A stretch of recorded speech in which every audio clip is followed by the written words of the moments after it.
Brad Julio at Brad Rimard, kasi yung misyon namin na inaatas ni Lolo Ambo sa amin na si Comanderi, kailangan din talaga na namin siyang mahuli, nakip namin si Comanderi, kasi sabi ni Lolo Ambo, delikado na yung pamilya ni Comanderi. What's up tol, isang pagpalang araw po sa inyo lahat dyan, pagpalang umaga po. Dito pa rin po ako ngayon, bago lang po ako na lakbay galing sa aking pinapahingahan kagabi. Sobrang sarap ng tulog ko. Tulog ko ng tulog sa sukal na bahagi ng kagubatan po. Ngayon po, maganda po siguro ako ng makakain dito sa laman gubat po. Prutas siguro dito. Ito po. Mga tol, laki po talaga ang pasasalamat ko sa inyo at sa inyong mga dasal po sa aking kaligtasan. At yun, laki po rin po yung pasasalamat ko sa Panginoon at kay Lolo Ambo. Yung sabi ko nga, yung basbas ni Lolo Ambo ay talagang napaka epektibo, napakalakas po. Ngayon, ang pinoproblema ko lang po ngayon, yung mga kasamahan ko po. Sana ay makita ko na sila o makita nila ako. Sana magkasalubungan kami sa aming bawat hakbang po.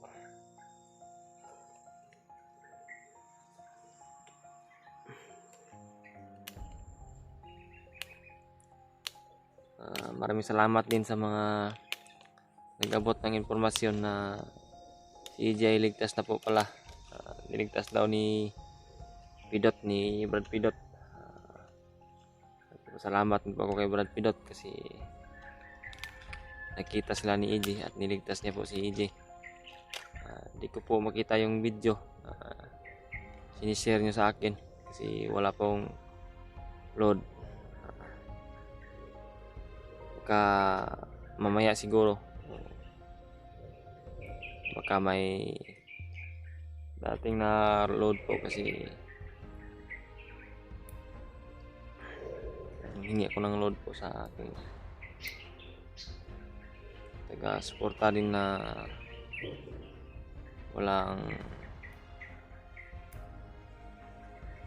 hindi ako pinabayaan palagi po. Sa lahat sa inyo, hindi nyo ako pinababayaan, hindi nyo kami pinabayaan palagi, pinagdasal nyo palagi yung aming kaligtasan po. Sa ngayon,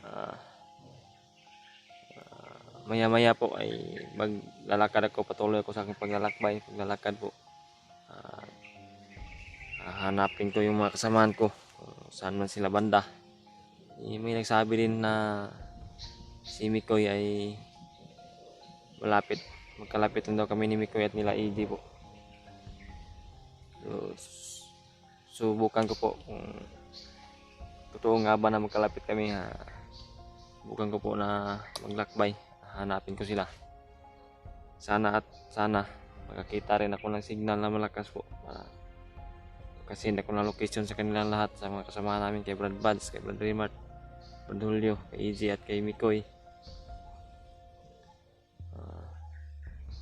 Sana kahanap tayo ng signal talaga na malakas para send tayo ng location sa kanila,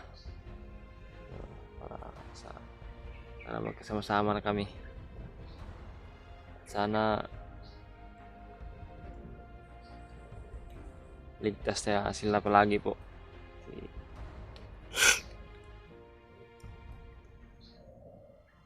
Napaka-critical po na area itong napasukan namin. Kasi di lang pala mga tauhan ni Bagnot, Bangkel or kanino pa mga komanderan, si Comanderi ang nandito. May mga kidnapper din pala na nanguhuli ng mga katulad namin. Pag makahuli sila ng katulad namin, pinipirahan nila, bibinta nila, kapalit pira yung mga ginagawa nila. At yun yung isa sa mga napakadelikado po dito. Kasi yung mga kidnapper din pala dito. At siya nga pala, sa ngayon naligtas na po para si EG. Sana talaga magkikita-kita na kami ni Brad Julio at Brad Rimart, kasi yung mission namin na inaatas ni Lolo Ambo sa amin na si Commandery, kailangan din talaga na amin siyang mahuli, madakip namin si Commandery, kasi sabi ni Lolo Ambo, delikado yung pamilya ni Commandery, kasi yun yung punteriya ni Bagnot. Kung di namin matulungan si Commandery, sana ay makita din namin si Commandery para mahuli namin,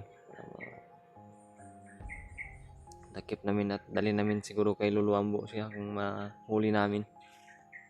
So, problema sa ngayon, napakalaki po itong area ito na kabundukan na ito.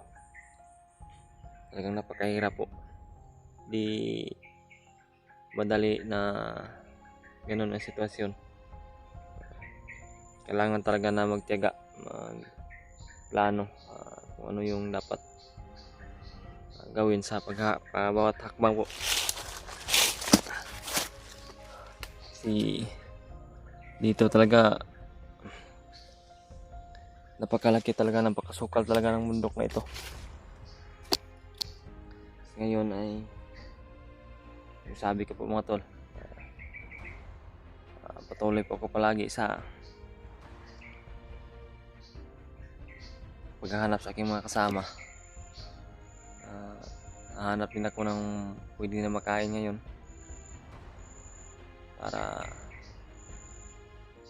yung tiyan ko ay nakuha na ng magkain, kasi nagugutom na talaga ako, sumakit na yung tiyan ko. Pero yung lakas sa katawan ko ay talagang ramdam ko po palagi, parang hindi na kukunan yung lakas ko. Ramdam ko palagi na sobrang lakas ng katawan ko. Ang kailangan nga lang ay talagang makakain tayo. Yun po, dahan-dahan po ako sa paglalakbay po. Hanap ako na mga pwede makakain. Hanapin ko yung mga kasamahan ko. So, dapat talaga maging alisto na po tayo palagi. Kasi ulitin ko po mga to, hindi naman talaga ako sana mahuli ng mga kalaban. Kaso yung pagtakbo ko, kasama kami nila Brad Rimart,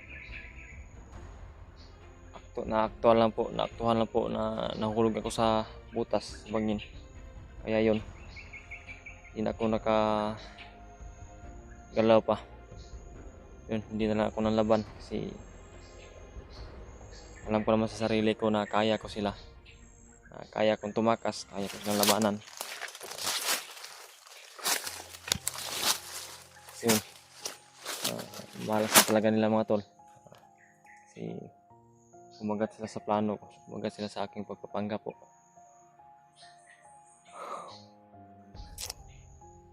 At yun,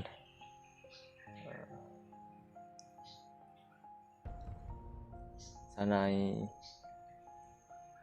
may makita tayo na mga bandido. Kasi kailangan ko po na makahanap ng informasyon. Sana makahuli tayo ng bandido o ano yung, at hindi man lang mahuli, may marinig lang tayo na kung ano-ano yung mga sabi-sabi nila. Sigurado ako na kakalat talaga yung mga bandido dito. Hindi lang bandido yung nandito, yung mga kidnapper din, mga nabibinta ng organ. Ang delikado. Napakadelikado talaga.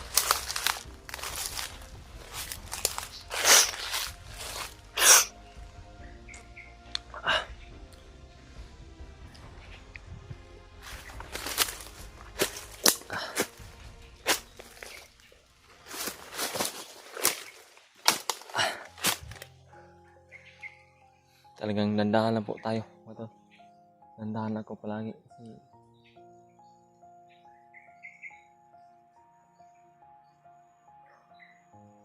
sabi ko na hindi basta-basta na magmadali kasi delikado yung buhay natin. Dito siguro tayo dadaan sa kabila. Dito tayo dadaan.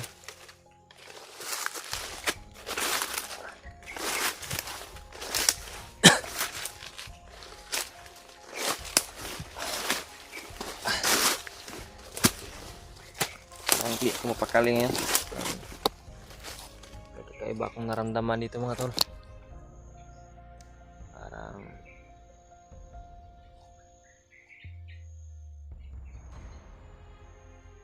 Parang hindi na ito yung area na galingan ko. Ang kakaiba na. Kasi ramdam ko init yung katawan ko. Ano pa yung nandito na area na ito? Kailangan na magmasid tayo.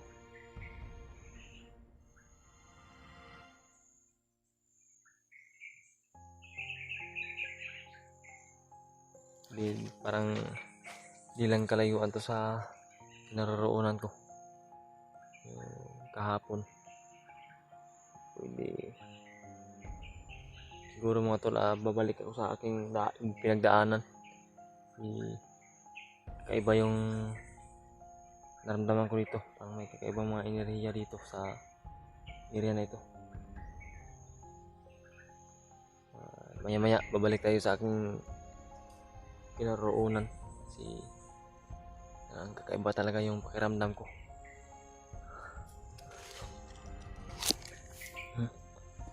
Napakatahimik ng lugar na ito. Sa pakiramdam ko po parang may mga nakatingin sa akin na di ko nakikita. Talagang kakaiba yung naramdaman ko dito na area. Mo tayo saglit. Tingnan ko muna yung kapaligiran, yung mga boses ko, ano yung dinig natin.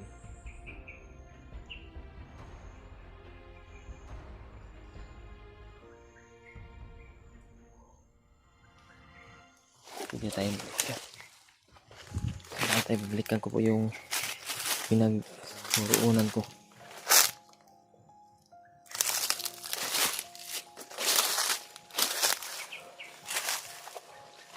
Tindahan na tayo.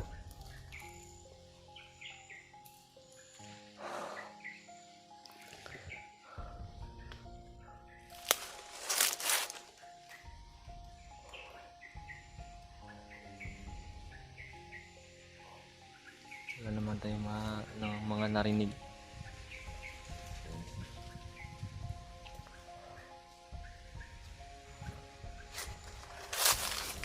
Ito tayo sa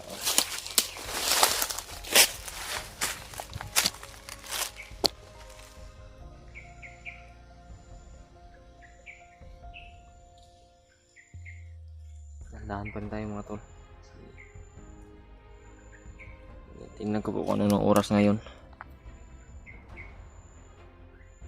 Tapos Navy na pala ng umaga ngayon. Yung napakainit, walang lugar na pag nito kasi bundok talagang napakainit po. Yung mga manok pa ng mga yahalas, mga wild chicken. So mga tol, sabihan niyo po yung mga kasamahan ko po na hinahanap ko na po sila. Sana magsinad din sila ng location sa akin kung may signal man sila o ano yung dapat gawin na sana magkita na talaga kami. Kasi yung problema ko lang, sa area na ito parang kakaiba. Kailangan kong bumalik sa aking pinagruunan. Kailangan kong balikan kasi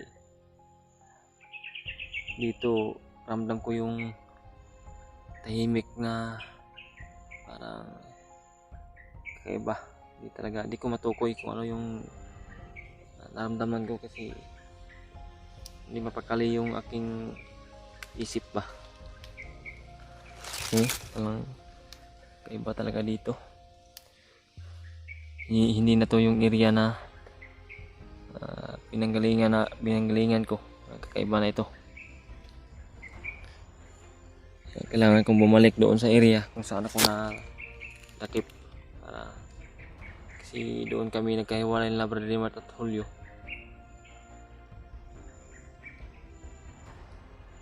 Kasi kagabi ako naglakad, nag-upcam kasi ako kasi naghanap ako ng pwedeng pagtaguan, mapaghingahan. Hindi ako unang flashlight ko kasi kung mag-on tayo ng flashlight baka makita tayo ng kalaban. Parang naligaw ako sa area po. Parang kakaiba na itong naabutan ko na area. Kaya yung gusto ko lang ngayon, bumalik ako, yung plano ko, bumalik ako sa aking pinaroonan po. Para posible na makita tayo yung mga kasama natin. Yan po, dandahan po ako. Off-cam lang po siguro ako para hindi ako mamonitor sa aking pagbabalik doon. I-off-cam ko lang yung camera ko para mabilisan akong makarating doon, pabalik. Para din sa aking kaligtasan po, tayo mamonitor.